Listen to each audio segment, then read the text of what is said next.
हाइपरथायरॉयड। हाइपरथायरॉयड एक ऐसी बीमारी है जिसमें थायराइड के हार्मोन एकदम ज्यादा सीक्रेट होना चालू हो जाते हैं, एकदम से वजन कम होना चालू हो जाता है, शरीर में गर्मी एकदम बढ़ जाती है, पल्पिटेशन जो हार्ट बीट है, हार्ट के धड़कने की दर जो है वो एकदम बढ़ी बढ़ी रहती है, एकदम से शरीर में गर्मी बढ़ना चालू हो जाएगी, मानसिक चिड़चिड़ापन रहना चालू हो जाएगा, एंजाइटी रहना चालू हो जाती है, हमेशा हड़बड़ी रहना चालू हो जाती है। कम होते हुए वजन के साथ हाथ पैर एकदम से कपना सा जैसा चालू हो जाते हैं। अगर किसी के साथ ये समस्या हो रही है तो निश्चित ही ये लक्षण और भी कई बीमारियों के हो सकते हैं, लेकिन एक बीमारी अगर ये लक्षण आ रहे हैं तो हाइपरथायरॉयड के नाम से भी आपके शरीर में अपनी उपस्थिति दर्ज करा सकती है। वीडियो में अंत तक बने रहें ताकि हाइपरथायरॉयड क्या होता है, हाइपरथायरॉयड कैसे होता है, क्या क्या लक्षण हाइपरथायरॉयड के हैं, और हाइपरथायरॉयड अगर हुआ है तो आप उसको कैसे ठीक कर सकते हैं।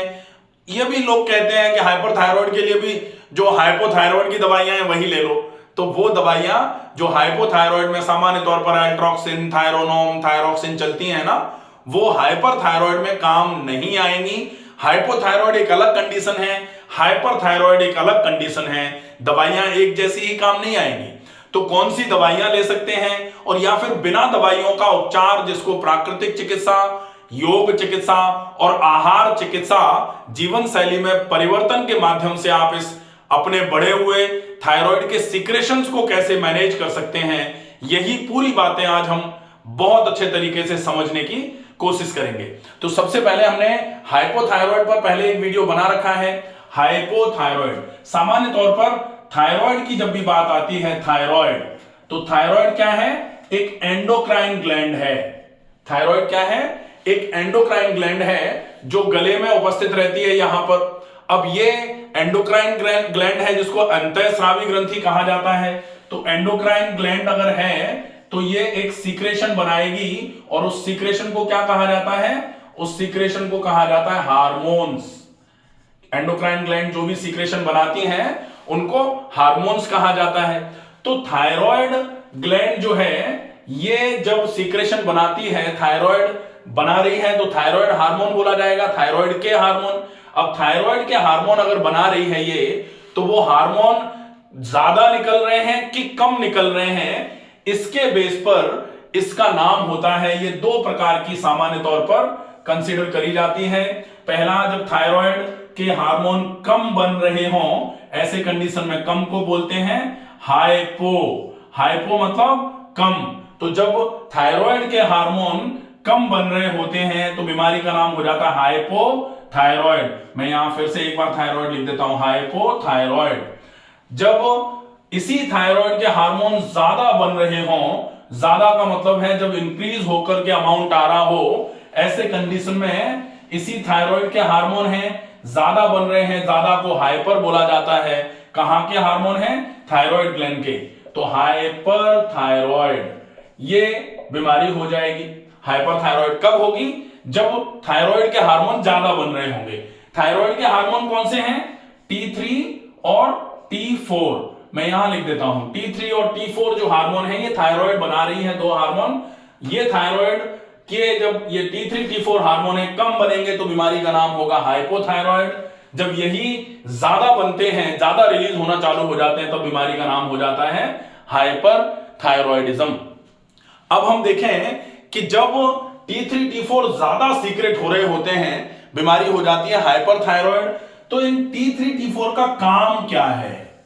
इन T3 T4 का काम क्या है? इनका काम है जो भी आप भोजन करते हैं उसके पचाने की दर को मेंटेन करना। आपको शरीर में ऊर्जा की आवश्यकता है, आपने भोजन किया हुआ है, जो भोजन आपने कर लिया है उसको पचा करके आपके शरीर को ऊर्जा देने का काम कौन करेगा?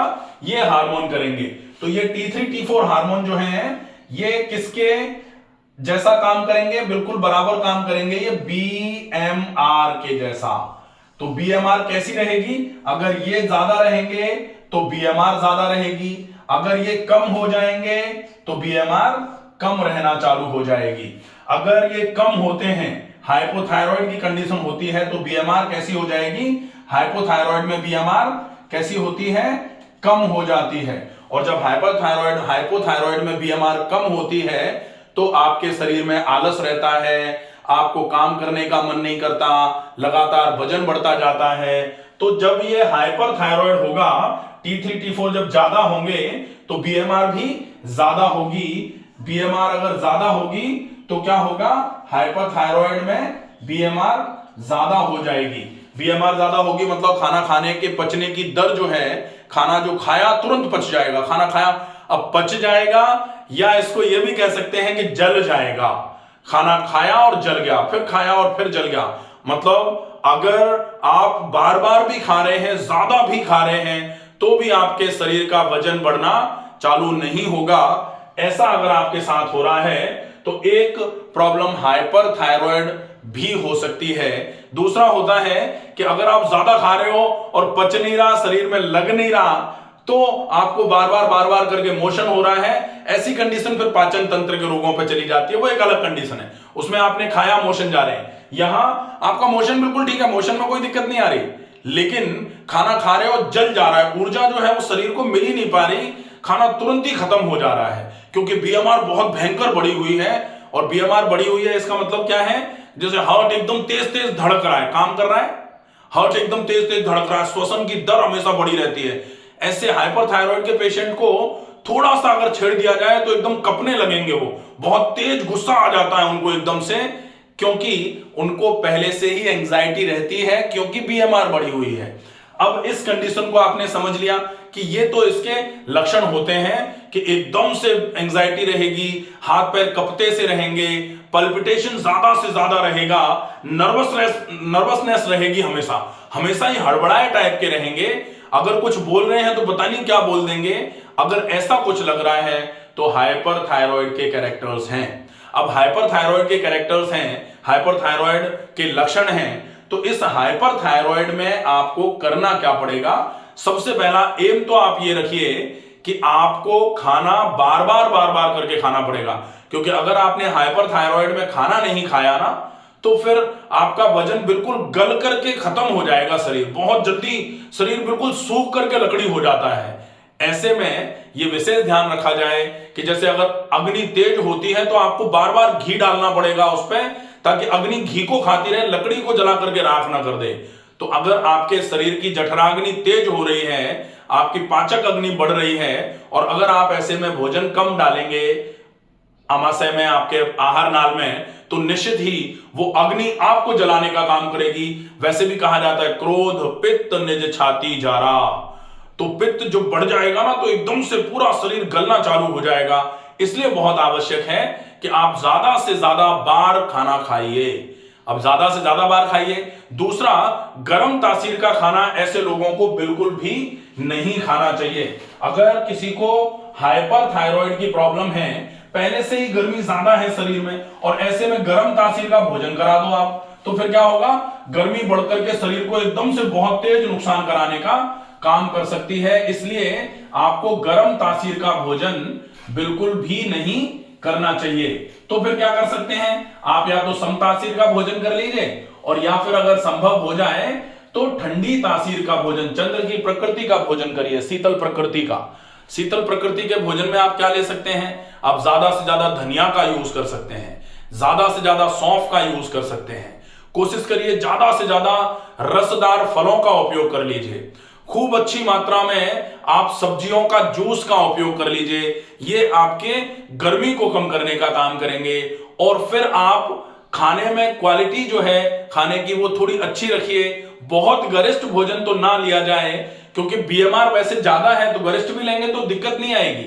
लेकिन फिर भी अगर हाइपरथायरॉइड के साथ में पाचन में थोड़ी गड़बड़ी आ रही है, पेट फूलता है, ऐसे कंडीशन में आप भोजन की क्वांटिटी आप अच्छी क्वांटिटी में लीजिए, लेकिन आप कोशिश करें पचने वाला खाना खाएं, यह विशेष ध्यान रहेगा।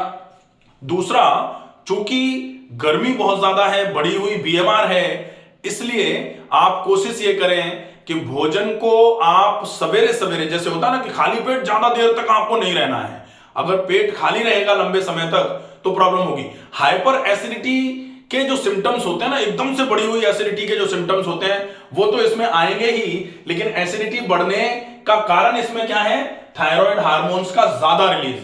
हाइपरथायरॉइड में T3 T4 तो आपके ज्यादा रिलीज हो रहे हैं। अब कभी कभी हम चेक करते हैं कि T3 T4 तो सामान्य आ रहे हैं, नॉर्मल आ रहे हैं, लेकिन यहां TSH जो है ये एकदम कम हो जाएगा। अगर TSH एकदम कम हो गया है, इसका मतलब यह है कि ये बढ़ रहे थे, इसके स्टिमुलेशन के लिए TSH एकदम से कम होना चालू हो जाएगा। तो TSH अगर कम आ रहा है तो भी हाइपरथायरॉइड माना जाएगा। T3 T4 अगर ज्यादा आ रहे हैं तो भी हाइपरथायरॉइड माना जाएगा। कभी कभी T3 T4 तो सामान्य आते हैं, लेकिन TSH कम आ रहा होता है, तो TSH को एक रिमार्क माना जाता है कि TSH अगर कम आ रहा है, लगातार बहुत कम हो रहा है, तो हाइपरथायरॉइड होगा। ये लोगों को थोड़ा कंफ्यूजन हो जाता है। TSH थायराइड का हार्मोन नहीं है, TSH तो पिट्यूटरी का हार्मोन है। तो TSH अगर ज्यादा रिलीज हो रहा है इसका मतलब हाइपरथायरॉइड है, TSH अगर कम रिलीज हो रहा है इसका मतलब हाइपोथायरॉइड है, क्योंकि TSH कम रिलीज होगा, T3 T4 ज्यादा आ रहे होंगे तब। अगर TSH ज्यादा रिलीज हो रहा है तो T3 T4 का सीक्रेशन कभी कभी बहुत कम हो रहा होता है, उसके रिलीज के लिए उसको ये थायराइड स्टिमुलेटिंग हार्मोन कहा जाता है। TSH को थायराइड को स्टिमुलेट करने के लिए। तो जब T3 T4 एक्सेस में कम होना चालू होते हैं, तो ये कम हो रहे हैं, जैसे बच्चा कम पढ़ना चालू करता है तो माता पिता बार बार करके टोकते हैं। तो बार बार करके टोकना मतलब ज्यादा बार टोकना, तो TSH ज्यादा बार टोकने का काम कर रहा है। तो जब TSH बढ़ेगा इसका मतलब T3 T4 कम हो रहे थे, हाइपोथायरॉइड होगा। ये कंफर्म, ये आप याद, ये विशेष ध्यान रखिए कि TSH अगर बढ़ा हुआ है हाइपोथायरॉइड है, TSH कम हो रहा है हाइपरथायरॉइड है। क्लियर है? तो अब इसके बाद हम देखेंगे कि इस केस में मेडिसिन कौन सी चलती है। हाइपोथायरॉइड में तो हम क्या लेते हैं, थायरोनॉम ले लेते हैं, थायरोक्सिन ले लेते हैं, या फिर एल्ट्रॉक्सिन ले लेते हैं। अब इसके पोटेंसीज जो होते हैं वो पोटेंसी 25 से चालू होती है और 150 तक लेते लेते लोग हमारे पास आए हैं। 150 मिलीग्राम पर डे ले रहे हैं, वो उस तक तो लोग आए हैं। यहां हाइपरथायरॉइड के केस में जो मेडिसिन होगी वो कौन सी मेडिसिन होगी? हाइपरथायरॉइड में जो मेडिसिन चलती है सामान्य तौर पर, लोग कहते हैं कि वही एक मेडिसिन थायराइड की जो थायरोक्सिन चलती है वही ली जा सकती है। तो थायराइड की मेडिसिन इसमें नहीं चलेगी, इसमें मेडिसिन चलेगी प्रोपिलथियोयूरेसिल। प्रोपिलथियोयूरेसिल करके मेडिसिन आती है, प्रोपिलथियोयूरेसिल, या फिर इसका दूसरा नाम होता है, दूसरा नाम है मेथिमाजोल। मेथिमाजोल के नाम से ये मेडिसिन आ जाएगी। तो ये आप लेते हैं, अगर ये लेंगे तो इससे आपकी बढ़ी हुई बीएमआर जो है वो धीरे धीरे करके कम होना चालू हो जाएगी। जो एकदम से घबराहट बेचैनी बनी रहती है, एकदम से पल्पिटेशन जो बना रहता है, वो इसको लेते ही तुरंत कम होना चालू हो जाएगा। साथ में ये तो हो गई स्पेसिफिक थायराइड के, हाइपरथायरॉइड के लिए मेडिसिन। दूसरा जो होता है वो इसके साथ में बीटा ब्लॉकर्स भी कभी कभी दे देते हैं डॉक्टर्स। तो बीटा ब्लॉकर्स क्यों दिया जा रहा है? क्योंकि ये बीटा ब्लॉकर्स में जैसे मेटाप्रोलॉल दे देते हैं, तो ये क्या करवाएगा? ये आपके पल्पिटेशन को कम करवाएगा। जो हार्ट की रेट एकदम तेज हो जाती है ना, जैसे बीपी के केस में देते हैं जनरली बीटा ब्लॉकर, तो बीपी के केस में जैसे देखते हैं ना मेटाप्रोलॉल वगैरह दी जा रही हैं, तो वो क्यों दी जाती हैं? क्योंकि बीपी अगर मान लो कार्डियोजेनिक होता है, जब कार्डियोजेनिक हाइपरटेंशन जब होता है कि हार्ट में ही एकदम से पल्पिटेशन हो रहा है, उसकी वजह से बीपी बढ़ रहा है, तो बीटा ब्लॉकर देकर के हार्ट के पल्पिटेशन को थोड़ा कम किया जाता है, धीमी गति से काम करे। वो जो एक्सेस में काम कर रहा था वो धीमे धीमे करे, आराम आराम से करे, ताकि बीपी आपका कंट्रोल होना चालू हो जाए। तो यहां भी जो पल्पिटेशन हो रहा है, जो एक्सेसिव एक्सैगरेटेड हार्ट बीट बढ़ी हुई आ रही है, उस केस में बीटा ब्लॉकर्स भी साथ में दिए जाते हैं। और कभी कभी तो ऐसा भी होता है स्लीप इंड्यूसर भी देनी पड़ती है, क्योंकि यहां हाइपरथायरॉइड के पेशेंट को नींद ही नहीं आएगी, एकदम वो भड़बड़ाया घूमता रहेगा, तो स्लीप इंड्यूसर की भी जरूरत पड़ती है। नींद की गोली जिसको बोला जाता है वो दे देते हैं। एक एंटासिड भी दी जाती है। बहुत सारी दवाइयां देने को तो बहुत सारी चीजें हैं, एंटासिड भी आप दे सकते हैं।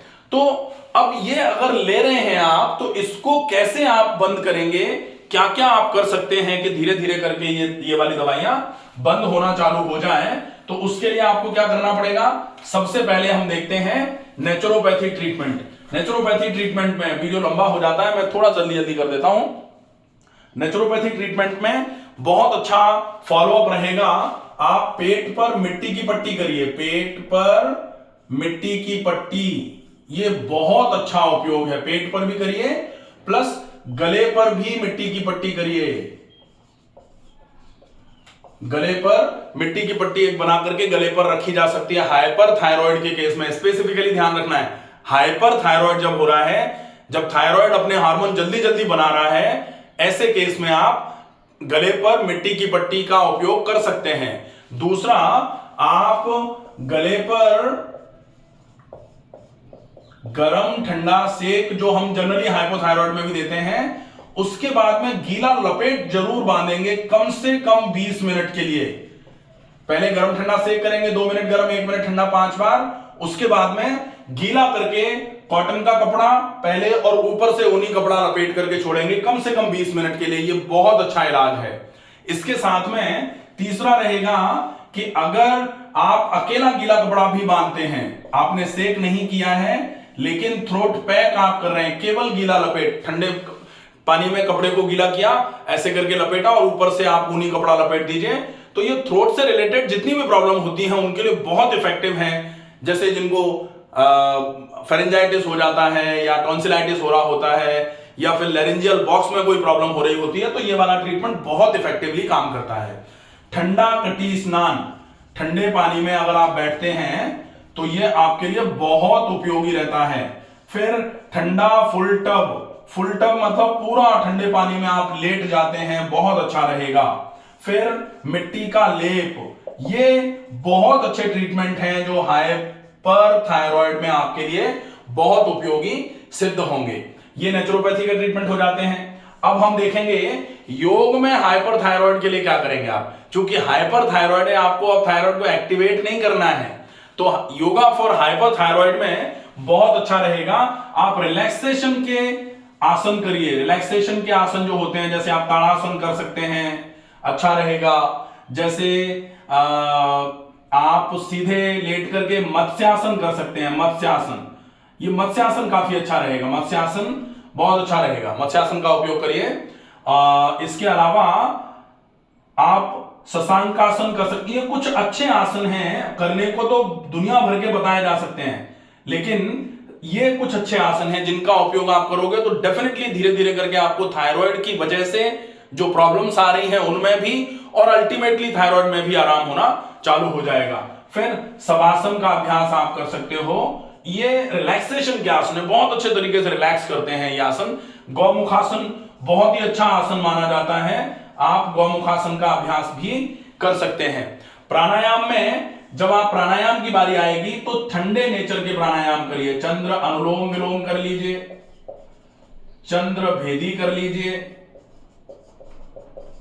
फिर शीतली कर लीजिए और शीतकारी कर लीजिए। ये बहुत अच्छे प्राणायाम हैं। इनका उपयोग अगर आपने कर लिया तो निश्चित ही बढ़ी हुई गर्मी धीरे धीरे धीरे धीरे करके कम होना चालू हो जाएगी। डाइट में विशेष ध्यान रखना है कि आप ठंडे तासीर का खाना खाइए और थोड़ा थोड़ा करके बार बार खाना खाइए, ये विशेष ध्यान रखा जाए। पेट पर मिट्टी की पट्टी दिन में 2 से 3 बार आप रख लें, ताकि जो पाचन का तंत्र जो है वो बहुत गर्म नहीं हो पाए, जिसकी वजह से आपको हाइपरथायरॉइड इंड्यूस्ड एसिडिटी जो होती है वो कम से कम रहे। इस रोग को वैसे भस्मासुर रोग भी बोला जा सकता है कि जो खाओ वो भस्म हो जाता है, पचता नहीं है, शरीर में लगता नहीं है, जल करके राख होकर खत्म हो जाता है। तो ऐसे केस में आपको थोड़ा थोड़ा करके बार बार करके खाना है और ज्यादा से ज्यादा पानी पीने की कोशिश करो। और पानी में अल्कलाइन वाटर का अगर आप यूज करेंगे तो बहुत अच्छे तरीके से आराम हो जाएगा। आशा है ये वीडियो आपको पसंद आएगा। ज्यादा से ज्यादा लोगों तक ये वीडियो पहुंचाएं, ताकि हाइपरथायरॉइड से जो लोग परेशान हैं या फिर जिन लोगों के यहां कोई हाइपरथायरॉइड से परेशान हैं उन तक ये पूरी इंफॉर्मेशन पहुंचे और इस इंफॉर्मेशन का यूज करके वो अपनी इस समस्या से निजात पा जाएं। स्वस्थ रहिए, सुरक्षित रहिए। धन्यवाद।